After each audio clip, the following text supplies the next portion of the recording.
ہے۔ اب کیا ہوگا؟ ایک شخص کے دل میں خوف زبان پر آ گیا۔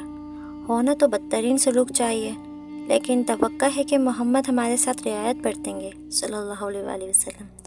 دوسرے نے پہلے شخص کو تسلی دیتے ہوئے کہا، کس طرح؟ کس بنا پر؟ پہلے نے بےتابی سے دریافت کیا۔ اس لیے کہ دوسرے نے کہنا شروع کیا، جس وقت لشکر اسلام فاتحانہ شان سے شہر میں داخل ہو رہا تھا تو ان میں سے کسی شخص نے غضب میں نعرہ لگایا کہ آج انتقام کا دن ہے۔ میں یہی تو کہہ رہا ہوں، رب کعبہ کی قسم، ہم نے ان کے ساتھ بہت برا سلوک کیا تھا، اب تو وہ ہمارے ساتھ جو کرے کم ہے، پہلے پوری بات تو سن لو۔ دوسرا بولا۔